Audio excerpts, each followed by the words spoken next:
इस दिल की बातों में जो आते हैं। Hello dear students, class 10th के आज के वीडियो में हम किसी समीकरण की तुलना करेंगे व्यापक समीकरण से। इससे पहले की वीडियो मैंने आपको एक्सरसाइज 3.1 करवाया था और उसके बाद उससे पहले मैंने आपको कुछ समझाया था। यदि किसी दो चर वाले रैखिक समीकरण युग्म की तुलना हम व्यापक समीकरण a1x + b1y + c1 = 0 और a2x + b2y + c2 = 0 से करते हैं तो हमें किस प्रकार से a1 b1 c1 और a2 b2 c2 मिलता है। यहाँ पे एक छोटा सा एग्जाम्पल लिखा हुआ है, मैंने आपको समझाया था इससे पहले कि यहाँ पे लिखा हुआ है 2x + 3y - 1 = 0 और x - 5y + 6 = 0। ये एक दो चर वाला रैखिक समीकरण युग्म है। जब हम इस युग्म की तुलना व्यापक समीकरण इस व्यापक समीकरण से करते हैं, जब हम किसी दिए गए समीकरण युग्म की तुलना व्यापक समीकरण a1x + b1y + c1 = 0 और a2x + b2y + c2 = 0 से करते हैं तो हम किस प्रकार से यहाँ पे a1 b1 c1 a2 b2 c2 ज्ञात करते हैं। तो मैंने कहा था आपको, जब हम दिए गए समीकरण की तुलना इस व्यापक समीकरण से करेंगे तो a1 क्या होगा 2, a1 b1 c1। तो यहाँ पर जो ये समीकरण है ये लिखा हुआ है, ये a1 है 2, b1 है 3 और c1 क्या है -1 है। वैसे a2 क्या है, x के आगे 1, b2 क्या है -5 और c2 क्या है 6। तो a1 b1 c1 और a2 b2 c2 हाँ इस प्रकार से क्या करते हैं, ज्ञात करते हैं। कहीं पर भी हम और दिए गए समीकरण की तुलना व्यापक समीकरण से करेंगे तो हमें a1 b1 c1 और a2 b2 c2 के मान को ज्ञात करना आवश्यक हो जाता है, क्योंकि इस मान को निकालने के बाद हम सवालों के प्रतिबंधों को पढ़ सकते हैं। यहाँ पर हमने किस प्रकार से मैंने आपको इससे पहले की वीडियो में समझाया था हम किस प्रकार से करते हैं। अब जो हम आज पढ़ रहे हैं वही कर रहे हैं कि कहीं पर लिखा हुआ है, यहाँ पर एक टॉपिक लिखा हुआ मेरा, दिए रैखिक समीकरण युग्म की तुलना व्यापक समीकरण a1x + b1y + c1 = 0 और a2x + b2y + c2 = 0 से करने पर यदि हम कोई भी समीकरण दिया होगा आपकी कॉपी में या किताब में या पेपर में, अगर उन समीकरणों की तुलना इस व्यापक समीकरण कौन सा काम है ना, a1x + b1y + c1 = 0 और a2x + b2y + c2 = 0 से करेंगे तो हम क्या करते हैं, यदि तुलना करने के बाद पहला a1/a2 बराबर b1/b2 और बराबर c1/c2, यदि a1/a2 बराबर b1/b2 बराबर c1/c2 है, हम जब a1 b1 c1 और a2 b2 c2 के मान ज्ञात कर लेंगे समीकरणों के द्वारा, हम जब देखेंगे कि जब यदि तीनों बराबर होंगे तो इसका मतलब क्या होगा, इसका अर्थ यह है कि समीकरण के अपरिमित रूप से अनेक हल होंगे। इस कंडीशन में इसको विस्तार से कराऊंगा मैं अभी आपको कि इसका मतलब क्या होता है। अभी आप इसको याद कर लीजिए, बहुत इंपॉर्टेंट टॉपिक है ये कि यदि तुलना करने के बाद, यानी कि किसी समीकरण की तुलना व्यापक समीकरण से करने के बाद a1 b1 c1 और a2 b2 c2 के मान निकालने के बाद पहली कंडीशन, यदि क्या होता है a1/a2 b1/b2 और c1/c2 तीनों क्या होते हैं, बराबर होते हैं, उस कंडीशन में समीकरण युग्म के अपरिमित रूप से अनेक हल होते हैं। मतलब उस समीकरण के क्या होंगे, अपरिमित रूप से अनेक हल होंगे और रेखाएं कैसे होंगी, संपाती होंगी। मैंने आपको इससे पहले पार्ट में मैंने कहा, प्रश्नावली 3.1 में मैंने आपको जो आलेख समझाए थे, आलेख बनाना समझाया था। हम समीकरण युग्मों के किस प्रकार से आलेख बनाते हैं, उन आलेखों में अलग प्रकार के आलेख बने हुए थे। तो मैं आपको उसको और बताऊंगा आगे। यहाँ पर देखिए, यदि a1/a2 बराबर, ये तीनों बराबर हों तो समझिए कि समीकरण युग्म के अपरिमित रूप से अनेक हल होंगे। अपरिमित रूप से अनेक हल होंगे, इसके बहुत सारे हल होंगे, इसके बहुत सारे उत्तर होंगे और रेखाएं कैसी होंगी, संपाती होंगी। दूसरी कंडीशन, यदि a1/a2 बराबर है b1/b2 के लेकिन बराबर नहीं है c1/c2 के, तो समझो समीकरण युग्म का कोई हल नहीं होगा। ये दोनों बराबर हैं परंतु ये बराबर नहीं है, ये दोनों तो इक्वल हैं परंतु ये इक्वल नहीं है। तो इसका मतलब क्या होगा, इस कंडीशन में क्या होना चाहिए, समीकरण युग्म का कोई हल संभव नहीं होगा और रेखाएं कैसे होंगी, समांतर, यानी कि पैरेलल रेखाएं होंगी, वो पैरेलल लाइन्स होंगी। वो रेखाएं कैसे होंगी, समांतर रेखाएं। कौन सी रेखाएं, जो हम आलेख पर रेखाएं खींचते हैं। मैंने इससे पहले आपको आलेख बनाया था, आलेख बनाना समझाया था, उसमें जो रेखाएं क्या आती हैं उन रेखाओं की बात कर रहा हूं मैं यहाँ पे। और तीसरी कंडीशन, यदि a1/a2 बराबर नहीं है b1/b2 के, यदि a1/a2 और b1/b2 बराबर नहीं है, यदि ये दोनों बराबर नहीं होते हैं तो c1/c2 के बराबर होने या न होने का कोई अर्थ नहीं रह जाता है। यदि ये दोनों बराबर नहीं हैं तो उस कंडीशन में c1/c2 बराबर हो या न हो, उससे कोई प्रभाव नहीं पड़ता है, इसलिए मैंने यहाँ पर लिखा हुआ नहीं है इसको, क्योंकि दोनों बराबर नहीं है तो C1 बटे C2 कुछ भी हो उससे प्रभाव नहीं पड़ता है। यदि A1 बटे A2 बराबर नहीं है B1 बटे B2 के, तो समझो समीकरण युग्म का एक अद्वितीय हल होगा, इसका केवल एक हल होगा, एक अद्वितीय हल, वन यूनिक सॉल्यूशन। और रेखाएं कैसे होंगी? प्रतिच्छेदी रेखाएं होंगी। रेखाएं कैसे होंगी? प्रतिच्छेदी रेखाएं होंगी। तो मैंने तीन चीज़ें आपको कही हैं, इन चीज़ों को ढंग से याद कर लो। यदि तीनों बराबर होंगे तो समझो रेखाओं के, समझो समीकरण के अपरिमित रूप से अनेक हल होंगे। और रेखाएं कैसे होंगी? आलेख की संपाती होंगी। यदि ये दोनों बराबर हैं परंतु ये बराबर नहीं है तो समझो समीकरण का कोई हल नहीं है और रेखाएं कैसे होंगी? समांतर रेखाएं होंगी। और तीसरी कंडीशन में यदि A1 बटे A2 बराबर है ही नहीं B1 बटे B2 के, तो समीकरण का एक अद्वितीय हल होगा और रेखाएं कैसे होंगी? प्रतिच्छेदी रेखाएं होंगी। और ये टॉपिक तीसरा वाला बहुत इंपॉर्टेंट इसलिए है, ये इंपॉर्टेंट इसलिए है क्योंकि हम इसी के द्वारा क्या करते हैं? सवालों को हल करते हैं और x और y के मान ज्ञात करते हैं। तो यही सभी सवालों को हल करने के लिए एक ही तरीका सबसे बेटर होता है, हम इसी के द्वारा सभी सवालों को हल करते हैं। अब मैं आपको थोड़ा समझा रहा हूँ कि रेखाएं संपाती रेखाएं कैसी होती हैं, समांतर कैसी होती है, प्रतिच्छेदी कैसी होती हैं। आपने पहले कक्षाओं में पढ़ी हुई हैं वैसे, फिर भी चूंकि आप जानते हैं कि इन समीकरण युग्म का जब हम आलेख खींचते हैं तो क्या होते हैं? दो समीकरणों के दो आलेख होते हैं। यदि दोनों आलेख कैसे होंगे? एक के ऊपर दूसरा, इस तरह से, मतलब एक रेखा ये आ रही है, दूसरा भी इसी के ऊपर आ रहा है, इसी के ऊपर आ रहा है। लगती वो ऐसे जैसे एक ही रेखा होगी परंतु होती है कितनी? दो रेखाएं होती हैं। ये लगती है एक की तरह है परंतु होती कितनी रेखाएं हैं? दो रेखाएं हैं। तो जब कहीं पर ग्राफ ऐसा बनेगा, आरेख में ग्राफ, कहीं पर ग्राफ ऐसा बनेगा कि एक के ऊपर एक और रेखा होगी, दो रेखाएं होंगी, तो समझो उसे कहते हैं संपाती। उसे क्या कहते हैं? संपाती, कोइंसाइड। तो जब क्या होगी? एक रेखा के ऊपर क्या होगी? दूसरी भी इसके ऊपर होगी, उसे कहते हैं क्या? संपाती। और दूसरा क्या है? समांतर। आप जानते हैं समांतर कहने बोलते हैं पैरेलल। ये रेखा और ये रेखा समांतर क्यों है? क्योंकि कभी आपस में मिलती नहीं है। हम उन रेखाओं को समांतर रेखा कहते हैं जो रेखाएं कभी आपस में मिलती ही नहीं है, उन्हें समांतर कहते हैं। और तीसरी क्या है? प्रतिच्छेदी रेखाएं। प्रतिच्छेद से जो रेखाएं क्या करती है? प्रतिच्छेद काटती हैं, ये और ये काट रही हैं आपस में, तो इसको बोलते हैं प्रतिच्छेदी रेखाएं। इन्हें बोलते हैं समांतर रेखाएं और इन्हें बोलते हैं क्या? संपाती। इसे और इसे बोलते हैं क्या? संपाती रेखाएं। संपाती रेखाएं में से रेखाएं तो दो हैं, ये लगती क्या है? एक ही जैसे लगती हैं, क्योंकि एक रेखा के ऊपर क्या होती है? दूसरी रेखा भी सटी हुई होती है। तो आप इन तीनों को समझ गए होंगे। इनको समझना आवश्यक भी है कि यदि तीनों बराबर होंगे तो रेखाएं क्या होंगी? अपरिमित रूप से रेखाओं के अनेक हल होंगे और रेखाएं कैसे होंगी? प्रतिच्छेदी होंगी, संपाती होंगी, संपाती होंगी। यदि इस कंडीशन ये होगी तो समीकरण का कोई हल नहीं होगा और रेखाएं समांतर होंगी। यदि कंडीशन ये होगी तो रेखाओं का एक अद्वितीय हल, केवल एक हल होगा और रेखाएं कैसी? प्रतिच्छेदी रेखाएं होंगी। अब जो है संपाती, समांतर और प्रतिच्छेदी के बाद मैं आपको एक और कराऊंगा, उसे बोलते हैं संगत और असंगत। तो संगत किसे कहते हैं, असंगत किसे कहते हैं, इस पर हम बात करेंगे। तो कंडीशन यही है, शर्तें भी पूरी यही हैं। इनमें से संपाती और प्रतिच्छेदी, क्या कहा मैंने? संपाती और प्रतिच्छेदी, इनको कहते हैं संगत, जबकि समांतर को कहते हैं क्या? असंगत, जो जिसका कोई हल नहीं है।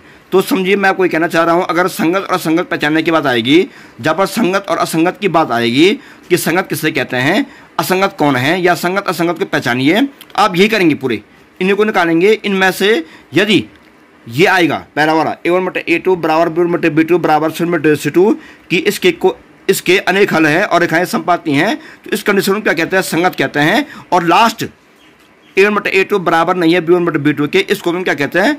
इसको भी संगति कहते हैं, जिसमें क्या है? एक अद्वितीय हल है और रेखाएं प्रतिच्छेदी रेखाएं हैं। तो ये लास्ट वाली और पहली वाली, इन दोनों को हम क्या कहते हैं? संगत कहते हैं। इन समीकरणों के युग्मों को हम क्या कहते हैं? संगत कहते हैं। जबकि जब रेखा कोई हल ही नहीं है और रेखाएं समांतर नहीं, बोलते हैं क्या? असंगत। इस हम क्या कहते हैं? असंगत कहते हैं। तो संगत असंगत आप जानेंगे होंगे, पहला और तीसरे को संगत कहेंगे, इसको हम क्या कहेंगे? असंगत कहेंगे। अब यहाँ पे मैंने एग्जाम्पल लिखा हुआ है, प्रश्न परीक्षा में ये आता है कि अनुपातों, जो मैंने ऊपर लिखा हुआ है, अनुपातों A1 बटे A2 B1 बटे B2 और C1 बटे C2 की तुलना कर ज्ञात कीजिए कि निम्न समीकरण युग्म द्वारा निरूपित रेखाएं किस प्रकार की हैं? एक बिंदु पर प्रतिच्छेद करती हैं, समांतर हैं या संपाती हैं। मैंने प्रश्न ये कहा कि समीकरण लिखे होंगे, परीक्षाओं में ऐसे समीकरण लिखे होते हैं और आप समीकरण लिखकर के वो आपसे पूछता है कि अनुपातों A1 बटे A2 B1 बटे B2 और C1 बटे C2 की इनकी तुलना कर ज्ञात कीजिए कि इन समीकरण युग्मों का हल किस प्रकार का है। हल कैसा, इसका हल किस प्रकार का है? हल इसका अनेक हल है, इसका कोई हल नहीं है, या इसका एक अद्वितीय हल है। इनमें से कैसा हल है? और रेखाएं किस प्रकार की हैं? रेखाएं संपाती हैं, समांतर हैं या परिच्छेदी रेखाएं। तो प्रश्न परीक्षा में कैसा आएगा कि तुम्हारे पास समीकरण लिखा होगा, आपके पास समीकरण लिखा होगा, तो क्या पूछेगा वो इन समीकरणों को बताइए कि इसमें जो हल किस प्रकार का है, हल किस प्रकार का है या रेखाएं किस प्रकार की हैं। हल किस प्रकार का है तो समझो या तो अनेक हल होंगे या कोई हल नहीं होगा या एक अद्वितीय हल होगा। रेखाएं किस प्रकार की हैं, रेखाएं कैसे होंगी, या तो समपाती होंगी या समांतर होंगी या क्या होंगी, परिच्छेदी रेखाएं होंगी। तो समीकरण को लिख करके प्रश्न पूछेगा कि इसके हल किस प्रकार के हैं, या तो पूछेगा हल किस प्रकार के हैं या पूछेगा कि रेखाएं किस प्रकार की हैं, इसमें रेखाएं किस प्रकार की, आलेख में रेखाएं किस प्रकार की हैं। तो आपको उत्तर कैसे देना है कि मान लीजिए आप समीकरण लिखा हुआ है ये, तो पहले मैंने यहाँ पे क्या किया, पहले मैंने यहाँ पे क्या किया कि इसकी तुलना में किसी की व्यापक समीकरण से सी। तो आप यहाँ पर लिखेंगे पहले कि दिए गए समीकरण युग्म की तुलना व्यापक समीकरण a1x plus b1y plus c1 बराबर 0 और a2x plus b2y plus c2 बराबर 0 से करने पर। तो तुलना करने के बाद हम पाएंगे a1 बराबर 2, b1 बराबर 1, c1 बराबर 3, a2 बराबर 4, b2 बराबर 2, c2 बराबर 6। कहाँ से आया, इससे आया।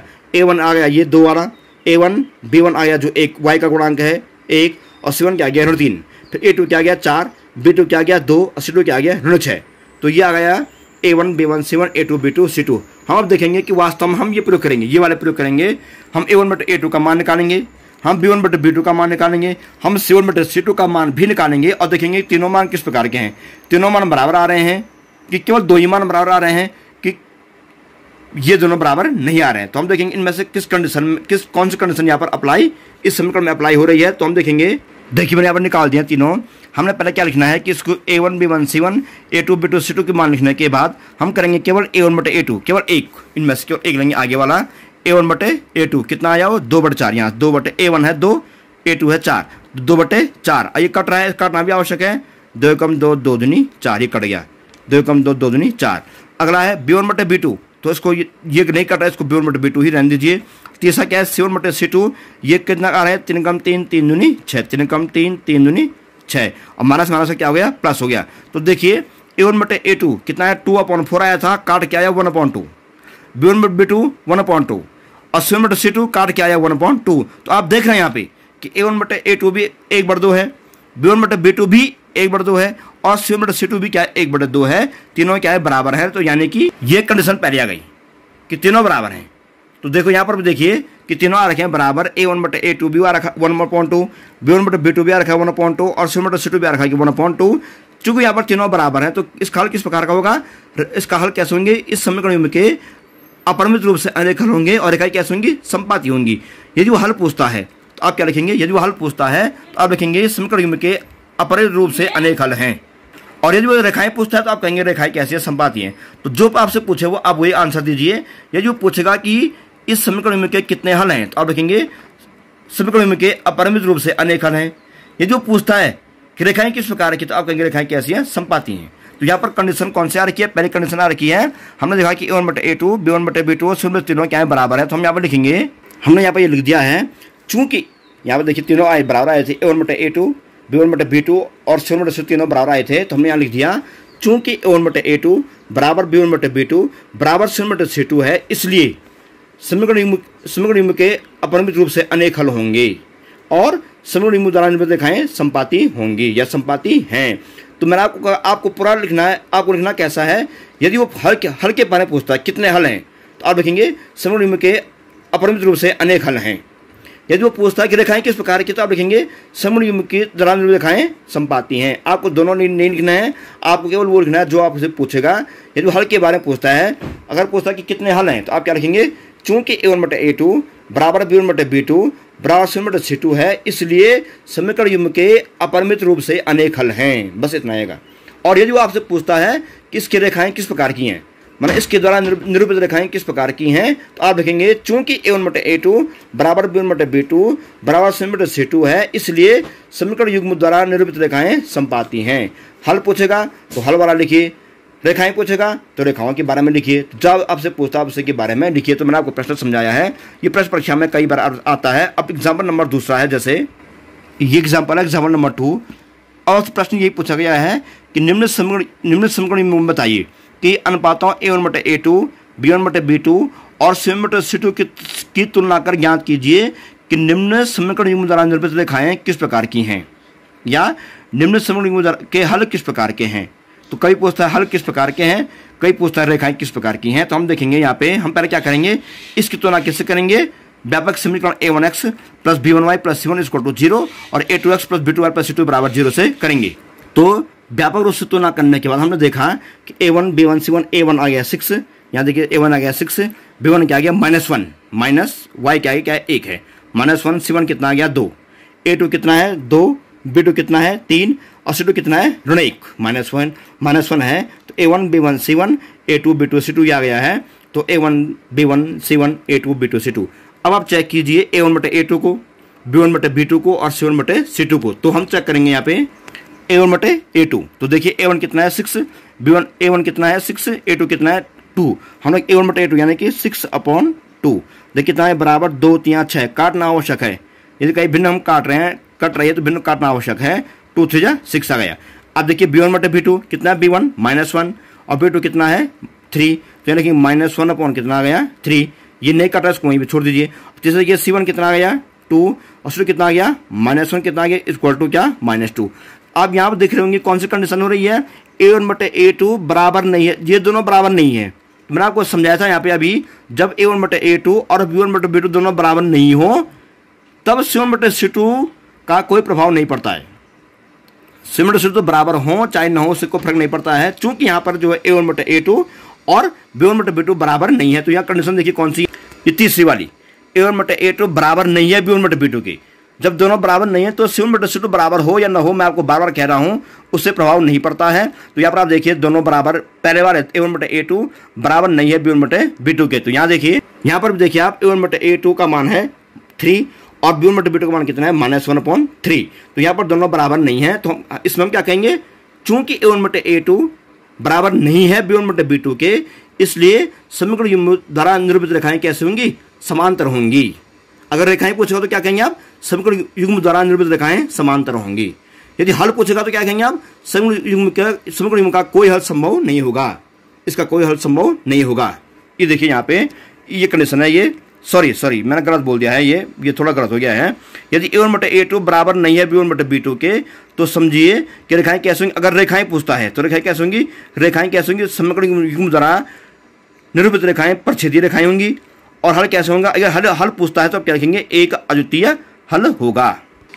तो इसके बाद आप देखिए हम लिखेंगे लास्ट में, चूंकि a1 बटे a2 बराबर नहीं है b1 बटे b2 के, इसलिए समीकरण युग्म द्वारा निरूपित रेखाएं प्रच्छेदीय होंगी। यदि रेखाएं पूछेगा रेखाएं किस प्रकार की होंगी, तो आप क्या लिखेंगे, रेखाएं कैसे प्रच्छेदीय होंगी।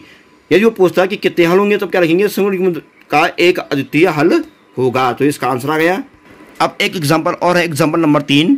यदि आपके पास कोई समीकरण लिखा हुआ है इस प्रकार से, 9x minus 3y plus 1 equal to 0 और 3x minus y plus 5 equal to 0। हम ये पूछ रहे हैं आपसे प्रश्न की रेखाएं किस प्रकार की हैं या हल किस प्रकार का है। तो हम पहले क्या करेंगे, हम पहले क्या करेंगे, इस दिए गए समीकरण की तुलना किससे करेंगे, व्यापक समीकरण से करेंगे। तुलना करने पर हम क्या पाएंगे, a1 b1 c1 a2 b2 c2 प्राप्त करेंगे। ये देखिए a1 b1 c1 a2 b2 c2। तो a1 कितना है 9, b1 कितना है -3, c1 कितना है 1, a2 कितना है 3, b2 कितना है -1 और c2 कितना है 5। तीनों मान हम निकाल दिए हैं। अब देखिए यहाँ पे हम लिखेंगे पहले a1 बटे a2, फिर b1 बटे b2 और फिर c1 बटे c2, जो हम हर प्रश्न में कर रहे हैं। तो पहला है a1 बटे a2। देखिए a1 कितना है यहाँ 9, a2 कितना है यहाँ 3। तो यहाँ लिखिए 9/3। अब ये कट रहा है तो काटना भी जरूरी है, 3 कम 3 3 3 9 या 3। अब देखिए b1 बटे b2 देखिए कितना है b1 -3, कितना है b2 -1, ये -3 -1 बराबर ऋण का धन हो गया। यहाँ क्या बचा 3। और तीसरा देखिए c1 बटे c2 कितना है, c1 देखिए जरा, यहाँ c1 है 1, c2 कितना है 5। तो यहाँ लिखिए क्या 1/5 और ये नहीं कट रहा है। तो अब यहाँ पर देखिए क्या हो रहा है, a1 बटे a2 का मान है 3, b1 बटे b2 का मान भी है 3, जबकि c1 बटे c2 कितना है 1/5।